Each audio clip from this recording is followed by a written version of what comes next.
It's been a week since I switched from the Apple ecosystem to the Android. After 8 years of using iPhone and iOS devices, I have finally made the decision to switch to Android by buying the Samsung S25 Ultra. At first, I thought I'm super crazy to actually even make this change, as I will lose a lot of the features such as AirDrop, Facetime, but boy was I wrong.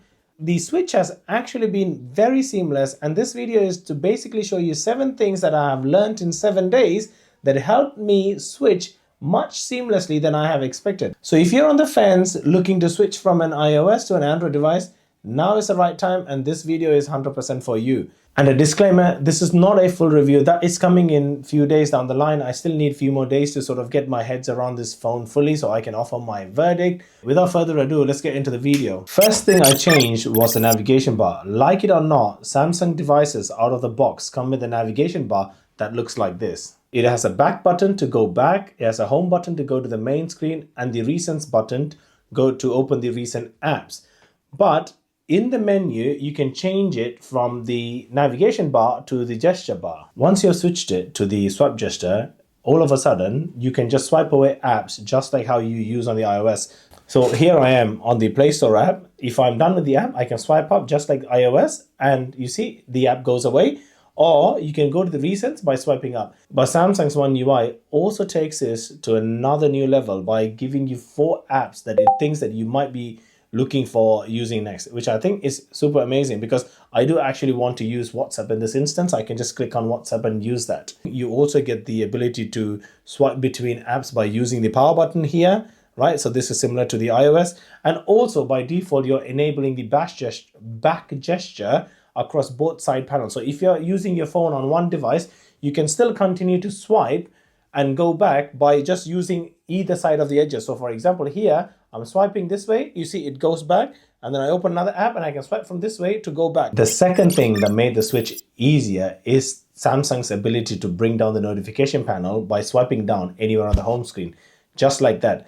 By default, it does imitate the iOS setup of swiping from top right to bring the quick toggles, or the control center, or swiping from the top left to bring down the notifications. But there is a small configuration that you can do to enable both of those notifications appear on the same screen. For example, from the top right of your screen, if you hit this little pen icon, you can see panel settings. So if within panel settings, it asks you whether you want a separate panels, which is the top right and top left, or combine them together. So if I say together and then swipe up, now all I can see is when I swipe down, I have the panels on top and my notifications here. And even better, you can clear everything towards the bottom of the screen. So the bottom right has a clear button. If I press that, it clears everything. So not only I can configure what toggles I want to appear on the top in my favorites, I can also swipe at the bottom of the screen. So you no longer need to reach to the top of the screen to bring the notifications down. You just bring it down,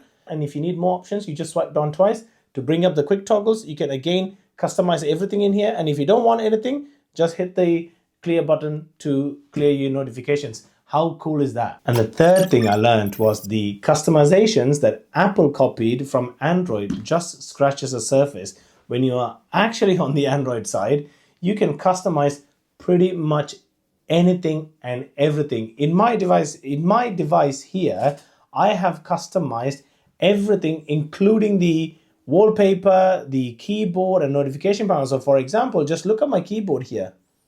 It lights up, right? That's an amazing feature. And I can also go into an app called Good Lock and change the notification panel. So at this moment in time, you see my notification panel matches my theme and everything is purple and white. But if I want to change this to green and white here, you can see my notification panel changed, and I can even customize the color to my liking. If I don't like this, I can go and customize it. And the customization just doesn't stop on the mobile. The S Pen features can also be customized. So I got an app called Pentastic, which I can use to customize even the pointer. So you see on this one, my pointer is just little white dot. I can customize it to, turn it into a tiny crocodile. And you can see here now, every time I bring the pen up, it brings up the different pointers. Before we go to the other points, if you are enjoying content like that, please let me know by subscribing to the channel so I can make more of these content. It would also help me hit my goal of 1,000 subscribers. I'm only 220 away from it. I've been looking to hit this for the past 2 months. It will be an amazing moment whenever we do hit it, but it'd be awesome if you could subscribe to the channel and show me your support. After configuring the phone to how I like in terms of the swipe gesture, the notification panel and customization, I started digging a little deeper into AI. Whilst I've not played with all of the AI features, and I'm going to reserve my judgment for the full review in a couple of days in time, but I have started getting comfortable to use some of the features that are available and some of the features that make sense on a day-to-day basis, such as circle to search. No matter which app you're using, you can just trigger by holding on to the home button by bringing in the AI and then circling whatever you want to search. For example, here, I've just searched about something, right? And I'm just going to trigger the circle to search. So I can just circle to search now on this, and it's going to pull up who they are. You see, it's generating few stuff, and it's saying the images show Manchester United FC players celebrating in a goal. So that is amazing. If you're watching a video and you want to know what shoe someone's wearing, you can circle to search that. With Samsung, if you bring up the AI select, if you just tapped anywhere on the screen, now you can pull up the drawing assist. So once you pull up the drawing assist, I can just turn all of these pictures into a cartoon mode. So for example, let's generate a 3D cartoon of this.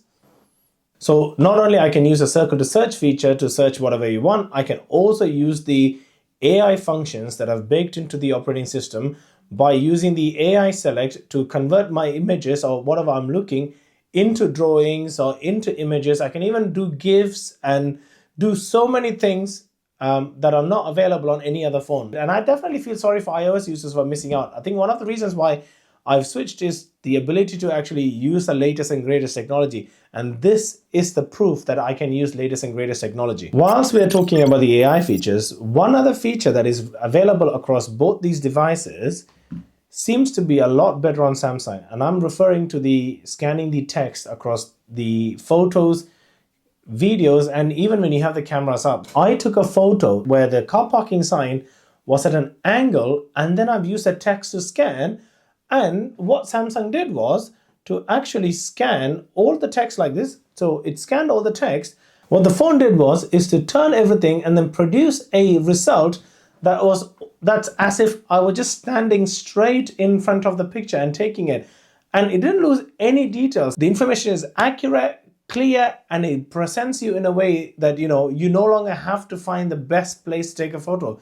And that gets the massive thumbs up from me. One of the other feature that blew me away was the ability to use both of my cameras at the same time. So now if I turn on the dual camera, I can record what's in front of me and also my reactions to the video. So it's super amazing to be in a party now just recording, and then you don't have to feel left out anymore. As soon as you switch this feature on, both cameras are turned on. It's filming what you're filming and also filming yourself, and it appears in a picture-in-picture mode, so you can have all of the footage in one.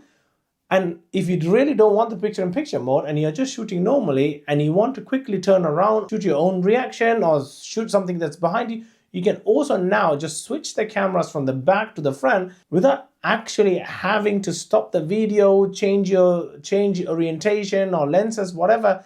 Just shoot, switch, and it continues to record and then switch back. And this is a game-changing feature for me, especially when I'm in and around with friends. So now I feel a bit like I can capture a 360 version of what's happening around me, both front and back. This is awesome. And the last thing I've learned in the 7 days with the device is the fact that the Samsung Pay sucks ass. Really, because on an iOS device, the Apple Pay works seamlessly. You have the card, you scan the card, and everything is fine and is supported by high street banks. With Samsung Pay, I thought that was the same because the Samsung Pay can be triggered by a swipe up. And I was super excited, but I didn't actually register my cards for the first few days. But when I went to register them, I found out that the high street banks that we're banking in UK doesn't support Samsung Pay, and you have to use a third-party app called Curve. That is okay if their workflow worked, but I found that workflow cumbersome. Not only I had to fill fields and fields of personal information, it felt like I was applying for the loan, and by the time I finished it, it didn't support the app that I was using. So I ended up reverting back to just the Google Wallet. This makes sense as in many sites, you only see the options for two things, the add to the Apple Wallet or Google Wallet. So I have configured the phone to use Google Wallet, but the fact that I cannot use Samsung Pay is frustrating because I feel like if I could use a Samsung Pay, I could get the benefit of the Samsung's privacy and ties everything into the ecosystem. I don't have to go and find something else. And this is where Apple is slightly different. The ecosystem works with Samsung. Their own Samsung Pay app doesn't work. That's it, guys. That's what I wanted to quickly show you. The 7 things that made the switch from iOS to Android seamless for me. I feel like I made the right decision switching over. I think now is the right time to switch from Apple to Android. And I'm not saying as a fanboy. I mean, I've used the iOS devices for 8 years and pretty much my entire life is tied into the ecosystem. I still use my Mac devices, so I can still access that. The generational leap in technological advancements on this device feels like it's the right move that I made. Yes, I'm gonna miss features like FaceTime, AirDrop, and few other stuff that comes with the Apple's ecosystem, but you know, I am open for change, and that's why I want to share this with you. So if you're sitting on the fence in terms of whether to get an Android device or not, now is the time to get it. Go for it, be gutsy. And also, if you like video like that, do let me know and I can produce more like this. Anyway, till I see you in the next one, peace out.